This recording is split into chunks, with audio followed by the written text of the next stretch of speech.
so this seems more so even that MVP Black understands. They know L5. They know them like the back of their hand. So L5, their Lunara just isn't quite as potent as their Vala. No, I totally agree here. I like the ban. It was just more of making a comparison to what we've seen in the past. Yeah, and definitely. It's good that they are adapting here. Here's L5. Here's what they play well. Right. Get rid of it. And so now we no longer have the Vala, but finally we're seeing Stitches back again here for MVP Black. I'm loving Stitches here in this setup. First of all, they have Uther already, so finally there's that follow-up that we've been asking for so long after the hook. And you combo it off with Greymane. And Greymane overall is just absolutely fantastic. We pointed out at this tournament how we have a few different playstyles. You can spec more into the walk-in form, especially, of course, if you're trying to be also very dominant around camp control. But after you get the hook in and the stun on Uther, getting that curse bullet and then just trying to blow the target piece, this is exactly what they can do with this now. Stitches has in the last 3 series fallen off a little bit, but he's making his comeback now in the finals. So, Gilly, are we going to see a Lunara or a Cassia here from L5? My guess would be Cassia. Yeah. Just knowing the teams, even seeing how highly prioritized Cassia has been. Yeah, and that's why I think we see the Stitches pick here right away, just so they have a tool to get that Cassia, bring her in, get some lockdown, go for the kill. But L5 is actually going to adjust it up. Murden and Lunara. And that is so cool that they pick Lunara, since they stated openly that they don't prioritize Lunara because she has a lack of escapes. They didn't really believe in her leap on level 10 to be the only tool for her to get out, and always prioritized Vala, who is now banned by Black. But that L5 actually now adjusts their draft, despite them saying originally, not really our kind of hero, is absolutely awesome. I love to see how they are going to fare with her in the next game. Well, they're going to need to believe in her here, but she is against Uther, which is a classic pairing against Uther, because he is very cooldown based and has a hard time sometimes dealing with her poison damage, especially as it scales harder and harder into the late game. I'm also pumped to see MVP Black once again get Greymane. We've seen some reset Greymane, but Sake was kind of the original Greymane when you look way back last year in Korea. He became known as Wolf because of his Greymane, and we get Rich's Zeratul. My, we are in for a game. I am loving this. I did not expect them to go into the Zeratul, but I'm absolutely sold. Yes, you pick him into Tassadar, which makes it a bit harder with your movement. But with everything that they have now, the one-shot potential is insane. And also the isolation tools that they have after hook with a Void Prison. And there's so many targets on the other side. You can jump on Oriel, you can go for Lunara. So I'm absolutely loving what they're drafting here. Yeah, Oriel is going to have to be on point with the ages. As Zeratul and Genji comes in to jump on top of Lunara, or even a Tassadar after a Dimensional Shift, you have to save him there, or the team fight is just done. Scary, scary point to be in for L5. And Rich has definitely shown that he has the skills and the tools to make that Zeratul into a terrifying weapon. That he has. Here he is on his Zeratul. MVP Black winning the last game. They are Kyocha, Tist, Rich, Sake, and Reset. On the left side, in the blue, it will be L5, currently tied 1-1 against MVP Black. SCSC will be showing off the Lunara, and I'm excited for it. I am too. I'm ready to see, you know, even if they don't prioritize it, if they have still been practicing it, utilizing it, because there's a lot on SCSC's shoulders here to make sure that Lunara is topped off in hope. Going to be grabbing that level 1 Stormbolt here for the Murden, looking to get that extra damage here. Seems to be just a Korean thing. We're seeing tons of that picked up here, as they seem to really love their ability to land those Stormbolts and ramp up that damage when need be. But it is going to come down to that Zeratul. Let's keep an eye on Rich, as he will be sharking around looking for these fights. Typically, when you have a Lunara, Oriel, Tassadar, you'll try and group those 3 together, push down a lane. But with the threat of a Zeratul coming in with a Genji, it may force L5 to be a bit more reserved. Yeah, no surprise at all to see Rich and Reset hanging out together as we kick things off in the lane. Also have Stitches being able to sort of solo lane, but likely we'll see a rotation come up now that we've seen where the tri-lane of L5 will take place. But they're going to get a lot done before the rotations come in. Yeah, they have roughly 7 seconds here before we have the Zeratul and the Genji show up, and they'll take that small window that Murden yelled out to the teammates here to take that turret down. Well played here by L5. Hooligan will have some pressure in the middle. Should have a Dwarf Toss. He does get it. Pops away from the fight and will be able to sit by turrets. But this enables L5. I love it. They react accordingly in the top lane. They pressure the other turret. Here in the bottom, though, Zhanghua in trouble. Zhanghua gets a drag. drag. That may have been the drag that saved his life, actually. L5 are...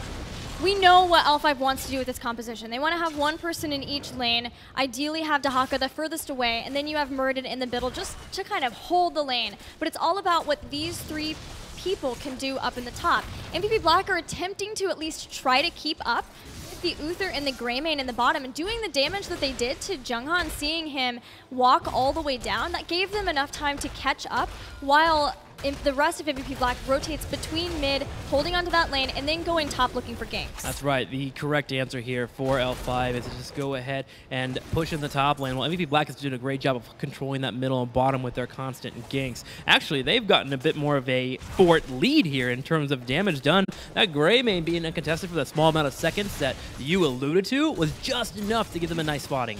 Yeah, because he can get that bonus damage and work inform right off the bat. Not only does it make Greymane a great hat target and clone target for an Abathur, but also lets him do that early damage and the structural damage right from the beginning.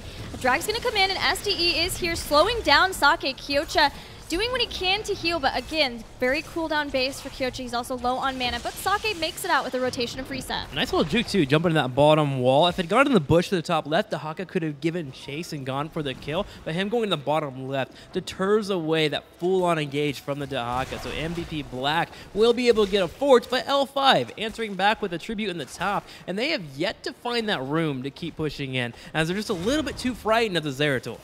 The Zeratul is scary, and the Stitches pretty effectively clears out the waves. Now Kyocha comes in. Hooligans here as well. But because the fort was taken in the bottom lane, MVP Black have some more wiggle room to move around, and they're going to use that Greymane and his great ability to take out mercenary camps. Great dodge by Tis, but you can't dodge the whip. Sway coming in, bringing out the whip. The whip will help out, but we're going to have Stitches just go ahead and shrug it off and pull out a hook himself. Swoy hoping to escape here while SESC turns around and burns down Reset. Man, a shotgun Stormbolt will be the end of Reset. Getting first blood in the game. L5 firing back, even though they haven't been able to take out that bottom fort top fort yet. They should be able to now. With that kill, they actually remove the threat of a gank coming in, because Zeratul's in the bottom lane and Genji is no longer in the field. So now they get their reward. They turn around, focus down the turret, fort will finally fall, and we're at 7-7 for both of our teams with one tribute grabbed. Loving the adjustment of getting Kala's Light for Tassadar, being able to provide armor, even if Zeratul, Genji, and Greymane take out the shield as soon as it pops on a target. Haven't seen very much adjustment to that in all of this tournament, but I'm really excited to see it here from L5. Yeah, I believe the entire tournament we have yet to see this talent picked up, and I agree with you. I'm glad that it is here. It's important against that Zeratul, against that Genji. Hooligan coming in for the fight, bringing out the engage. At the same time, Kyocha channeling on the right side, while SESC will need some help because Reset is currently sitting on his face, but SESC bringing the slow, the poison's enough. In fact, cool guys don't look at explosions, they run away from them. SCSD says, I don't need any help. I'm fine with this Reset, especially once Deflect was down. That is the power of Lunara, of poisons versus protection. You are not guaranteed that protection because you can still be able to constantly put out all of the poison damage, and that gets a lot more now that she has Splintered Spear. That's right, the damage will continue there, and a nice little lead here for L5, and that Splintered Spear is actually very important, and that's the #1 power spike that Lunara is even picked for, being able to bring out the 4 chunks of damage against multiple melees, and you have a lot here. You have Stitches, you have Greymane potentially, you have Uther, and you have Zeratul that might be near you. You have a lot of value that will be occurring, so SESC hoping to bring the damage as much as possible whenever he gets into those fights. And now, it's all about soaking. Get to level 9, get to level 10, because the next tribute is very important for L5. If they get 10 and a curse, they push in and get forts. Yeah, they've already taken out 1 fort. There are a lot of opportunities for them. Even both bosses are still available. Neither has even deigned to touch their boss as of yet. And L5, closer to heroic abilities, does offer a slight power play when you look at that tribute spawning in just a few seconds. Gotta yell out the movement too from L5. They put Dahaka in the top lane and they put Tassadar in the bottom, which Tassadar has been there soaking. This is a response to the fort falling earlier. This allows Tassadar to have the chance to maybe escape from a fight compared to Dahaka. And that tribute, by the way, was not contested. Here's the curse, and Gilly, what are they gonna get with this? That's the big question, isn't it? Reset is pushing along with Giants in the bottom, and so that pushes that back a lot. That'll consume a lot of the efforts of Jungha on that Dahaka. But L5 can still the great thing about this curse for L5 is it's not like they are so pressured to get a lot done because MVP Black are on the verge of their own curse. It's 3-0. They got 1, 2, 3 immediately being able to get it. There's a helping hand from Tis helping on his teammate. But any amount of damage is a great amount for L5 to just start snowballing and spiraling this game out of control for MVP Black to come back. Tist so helpful. L5 will turn around and focus down the fort. It gets low here. Dahaka was in the bottom side, but taking some pressure from Genji. So he decides to head to the top lane and defend the push coming in from Zeratul. But here is the issue. 10 has hit for MVP Black. We have Gorge up, Void Prison, Dragon Blade, Divine Shield. MVP Black is ready to rumble. They converge in the middle, but L5, they skedaddle away. Didn't Kaldor say that L5 didn't like Lunara because she had limited mobility? That's what he said. And then they took Thornwood Vine? That's what they did. What they did. So, all right. Interesting on the Thornwood Vine. So, talking to Dread about this actually a couple days ago, Okay. Thornwood Vine is something that you don't really need anymore. The reason why I used to pick it up was because Splinter and Spear wasn't really an option that you can go into. It only had 2 procs back in the day. Right. It was buff to 3 and then 4. But now that you have 4, you have the wave clear set up. Lunara here having Thornwood Vines actually makes some decent sense with so much melees being on the opposing side. The problem with it is Zeratul and Genji dies you, that lack of mobility comes in hand, and you also lack burst damage, which means you could fall victim. So a bit of a risk. We'll see if it pays off for SESE. Well, currently things are paying off for L5 as they get a double stun on Tist, but it is Stitches who has that nice beefy health pool. Yeah, that is an interesting talent choice to see a lot of times with the Thornwood Vine too. The issue is making sure that without the burst, you still have someone who can finish up and clean up the kill, otherwise heal back up. But in this instance, they are again against the solo Uther. So maybe the thought there is, no matter what, Uther can't keep up with all of the very squishy targets between Zeratul, Genji, and Greymane. That's a good point. This heroic alone by itself helps stress the issue there. Ooh, we'll see if that pays off, but here's where Leaping Strike would have been nice. Yep. Tis gets hit here, brings out the hook, goes into a Gorge, and Lunara decides to die off screen just to save her some honor. The rest of L5, as soon as that happened, was like, no! Just straight up rolling out. Yeah, and this might be a boss call here. You have Greymane set up. We'll see if any Black is going to make the call. Nah, they decided to go ahead and pull on back and head to the top right. They're wanting to maybe threaten that Dahaka that has pushed in the entire lane at the top, but I would not have mind for them to go for an aggressive boss. Jungha, I feel, is going to start to be more and more of an issue for MVP Black. This is a large battleground, and as more forts go down, MVP Black doesn't have a global at all. They have pseudo-globals. They have mobility from Genji. They have the feint of a global because Zeratul can be anywhere as long as he's not showing on the map. But in this instance, I would expect MVP Black to continue to try to gank and go for the 4-man. Maybe they'll gank Jungha too, but if they can find the 4-man, I mean, 4 kills is a lot better than 1. Yeah, you can't go wrong with 4 kills. I don't mind getting those in Hero League, so we'll see if the 4 kills ever do come in, as MVP Black is doing what they can here to get level 13 and be ready for the next tributes, which is spawning in the bottom left. We do have L5 electing to go ahead and go for the defensive maneuver, as you were mentioning that global being here allows for them to just go defend and have Dahaka rotate in when necessary. And so far, they're all playing a bit on the safe side. Where is everyone as Genji finally shows up in the middle of the map? Alternatively, MVP Black can gank Jungha because he's the only one who can global in. But there are opportunities for MVP Black. They just need to be fast. Whatever they're going to do, they need to make fast decisions. If it's to jump on the 4-man, make sure that they can kill somebody, use Void Prison, and take them out before Dahaka does come in. Kill that squishy Lunara, so there is no hope for L5. It's a nerve-wracking moment for L5, isn't it? Where is that Zeratul? Where is that Genji? When's the Void Prison going to connect? And they just take a nice safe route around the map. Jungla has to play safe, as you've been mentioning, and he has. He ran from the bottom lane all the way to the middle in a safe manner through bushes just to make sure he would not get caught out. But there comes a time here when you have to go in for those engages, even as L5. And that's going to be typically one around the bosses, which unfortunately are not up anymore. So now it goes down to option number 2, which is the tributes. Yeah, and L5 don't have such a massive advantage, a massive lead in experience, that they can bank on having 16 for a long amount of time over MVP Black, where they can open up and get maybe a free boss or free tributes to get them the next big advantage. They're relying on maybe being able to get a couple kills here and there. Maybe the big team fight around the next tribute will give them that opportunity. So this game, while not high in kills, has been pretty incredible in terms of control and flow of the map. MVP Yes. Black has been trying to open up the map to find spots where they can get the Void Prison into the engage, get more open areas, where L5 has been trying their best to soak because they know the power spikes that Lenara has at 13 and 16. Here's a tribute, though, that will be contested. Rich takes it slow as he is hit. Hooligan unable to follow up with the Storm Bolt, but here comes Jonghwa.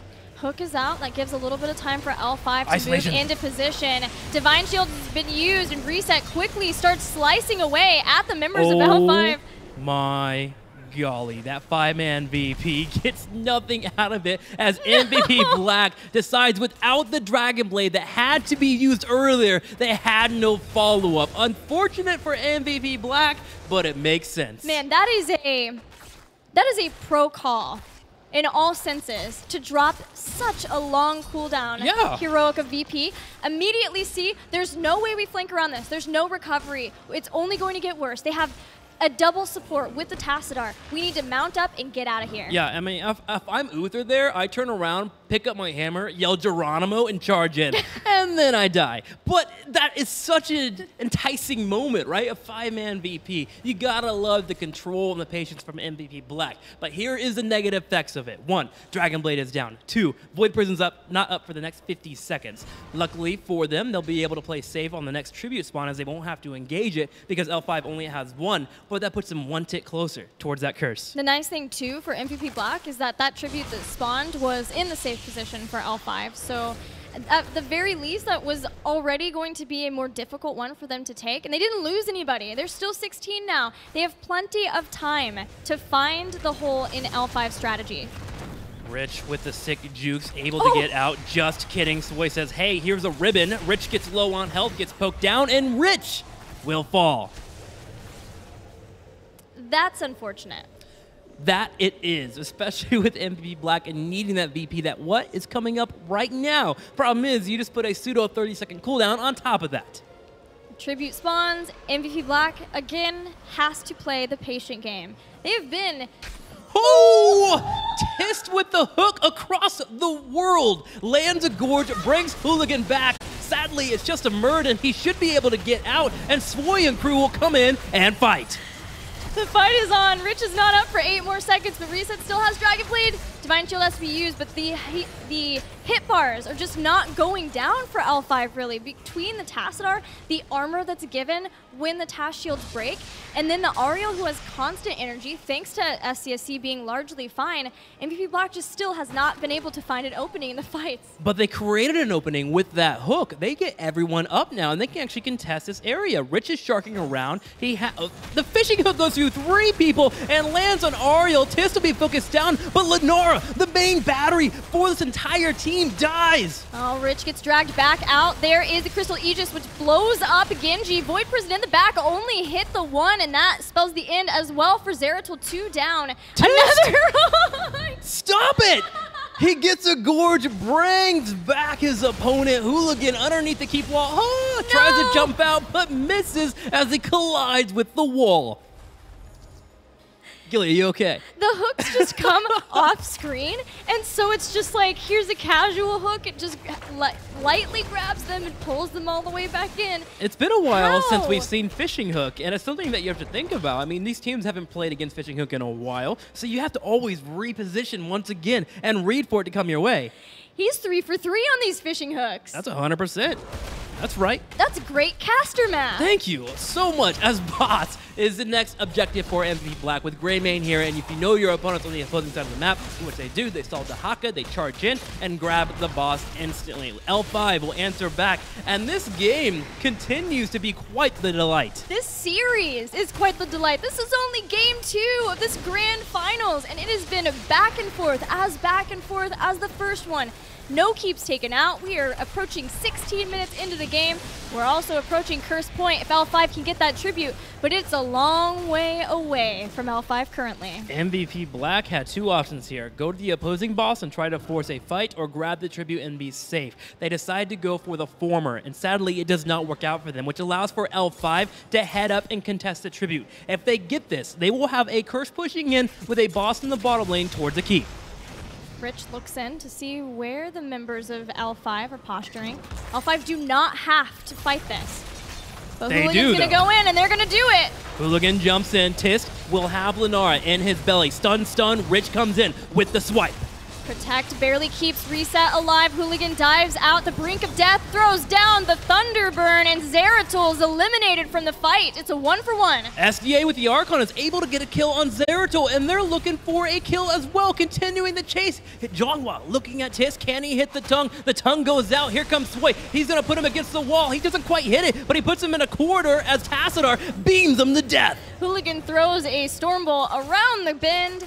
Reset's going to deal with the boss as best he can. Now Sake joining should be able to clear this up fairly fast, but that is the L5 curse. Gilly straight flowing here as the boss flowing down to the bottom lane, gonna start taking out the keep as it gets low on health, underneath half HP, and without a Lunara, L5 is chasing. They're looking for another kill. They find Greymane, they land the drag, Swoy's on the side. They don't quite have the damage, but they don't mind being near core. Sake waits for as long as he can until he disengages back to the Nexus to heal back up. L5 hoping that they could use that 20 advantage to get a quick victory, but alas, they'll have to be okay with taking a keep instead. 10 more seconds until Stitches is up.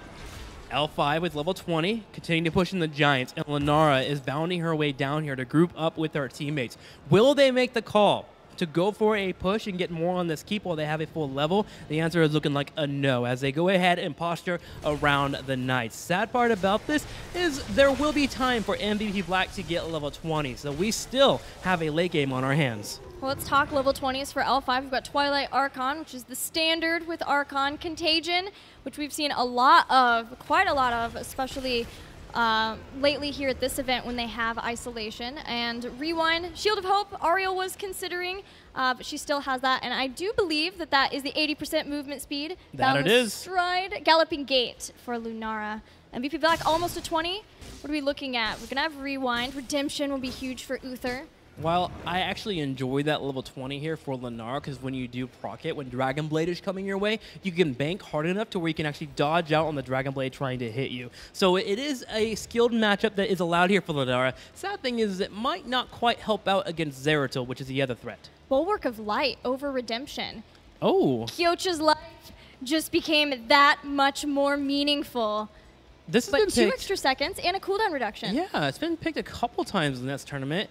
Usually with the Genji in particular, you're wanting that Dragon Blade to mix with the level 20, and you just get that infinite Dragon Blade going. So you have a nice foundation to start off when you have a few seconds of invulnerability. Will it pay off, though? Because again, as you just mentioned, Uther suddenly becomes a target. Some differing options for Stitches, but Hungry Stitches generally is what we see at level 20 once you have Gorge. Good here, too. I mean, you have Yeah. the hook combo into someone you can grab. If they come in for the counter engage, you turn it around with the extra Gorges. A little bit odd to pick up with the fishing hook, but you can definitely see opportunities for it to be great. MVP Black's looking around for now, and it's all about tributes now, obviously, as we're going to be waiting for that second and third one to pop up for MVP Black. Both teams dancing around each other. L5 has the Wisp, while MVP Black has the Zeratul. Hungry Stitches just has so much potential around boss fights, Yeah. around core fights. If they get to a point where they're on core and they're able to use those extra few seconds of damage-free bliss. And there she is, Hungry Stitches. Tribute is spawning. We're getting late enough that a big team wipe would be colossal for L5. They already have the keep down. It's all about control of the chokes and dodging Tist. Tist goes for the hook, but somehow, some way, SDE is aware of it, drops down the dimensional shift, and you'll see L5 posture forward. They're looking for an engage, but here's Rich with the flank. Flanking in, Singularity Spike goes down, using it for Rich to get into position. Has 2 people inside of this Void Prison, while Jungha and Hooligan hop out of the stomach of Tist. The Hungry Stitch is actually hurting there, keeping the tanks alive for a solid amount of time. Jongwa turns around. Tist is the focus. Shield of Hope popping here from Swoy to keep Zeratul off them. Genji's low. Reset barely getting away. Reset lives, but what can he do in the meantime? Zeratul's already gone. Sake now they get the one target. more. Stormbolt hits him. They're going to. That's Zeratul, and that is Greymane. Genji the only one up, and he does not have Dragon Blade. L5 will turn around and charge for the core. In fact, they may have found a Kyocha in their quest to take out a core. There's a drag as Genji is taken out, and only a Stitches and Uther remain in their quest to stop L5 from winning this game. L5 constantly throughout this game, maintaining control over the team fights with their double support, not giving MVP Black the opening, even with their Dragon Blade. And L5 will take this game. Patience and coordinated play helping out for L5. They'll get the victory and go up 2-1 in the series. Only moments where it felt like they were having a hard time is when that fishing hook came online and got a few picks. Yeah, they got a couple of really nice picks there. Long-distance fishing hooks, especially the one against Oriel stood out where they were trying to get the kill. But to be honest, I really like the way that L5 handled it. Most of the time, Murden shielding against the hook and always able to escape here. For me, the story really was Lunara and Zeratul. It was pretty cool to see the dynamic between the two of them. What do you think of that Thornwood Vine instead of the Leaping Strike? I think it's really nice for the poke, but it's also the more riskier play here to make, and that just shows a lot of trust into the double support here, keeping him alive, especially, of course, with the Oracle also on Tassadar, always trying to give him a little bit of vision on Zeratul and from where he's going to sneak in. But it's definitely a bold move, considering that you know this Zeratul is going to look for you. Well, let's check out a replay from that last game. Yeah, we had the last fight. I mean, most of the scenes that we had in the battle I felt were very much individual plays, but the last fight, there was a bit of miscommunication. First of all, the dodge here on the hook was absolutely fantastic with the dimensional shift on Tassadar. But then we are seeing the engagement with Zeratul. Rich now trying to interrupt, first of all, but then also Gorge being used. Here already comes the immediate Void Prison. But you can see that everybody seems to be a little bit confused on the sides of L5. Instead of getting away, trying to isolate the target, they all of a sudden feel forced to capitalize on the Void Prison. They move in, and then it's just chaos that ensues here. Stitch just walking away, nearly surviving. It was fantastic to see how Reset is able to get away here, but Zeratul just dies, and then from that point on, we can just see that L5 is starting to take full control over the fight. They have the double support to keep them alive and just pressure it in, force them back. Gilly, did you see that Shield of Hope there from the Oriel too? Zeratul came in, they get the snipe on Lenara, and Swoy's like, boop, and Zeratul just got crushed. I bet he's happy he picked that over Angelic Flight. Well, with that lead, or with that victory, L5 now takes a 2-1 lead in this best-of-7 series. After the break, we will be back with more from the grand finals of the Eastern Clash. Introducing HGC Cheer. To bring more hype to HGC this year, you can cheer with bits to show support for your favorite teams while unlocking in-game loot and exclusive Twitch emotes. Cheering is a way to show support for streamers, celebrate the amazing, and amplify your voice in chat. Bits are a virtual good you can buy on Twitch to cheer. When you cheer for your favorite teams during HGC, a share of the revenue from the bits cheered goes to the team. As you cheer, items like loot chests, mounts, and exclusive emotes will unlock when cheering goals are reached. Check the HGC Cheer event page to track progress and see the loot you can unlock. The leaderboards will show who's the biggest fan of your favorite team. To get started, buy some bits by clicking on the Nexus icon at the bottom of chat and select Get Bits. Then, when a team impresses you with skills like these, click on the Nexus icon in chat, select the team logo, add the number of bits you want to use, and a message to cheer them on. You'll summon a team-themed animated cheer mode to celebrate the moment and amplify your voice in chat. The more bits you use, the cooler and more animated the cheer mode. Be sure to link your Blizzard and Twitch accounts to claim your loot when it becomes available. We'll see you in the Nexus.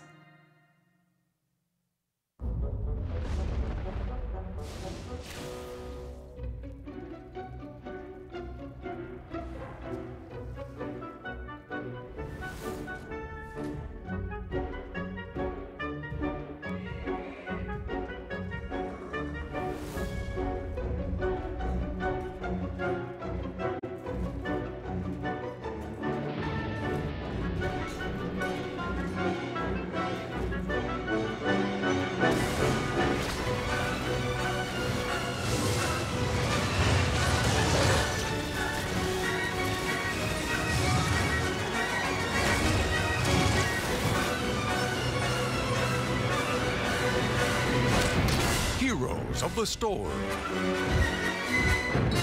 Prepare for Heroes Brawl, the new game mode that breaks all the rules. Rated T for teen.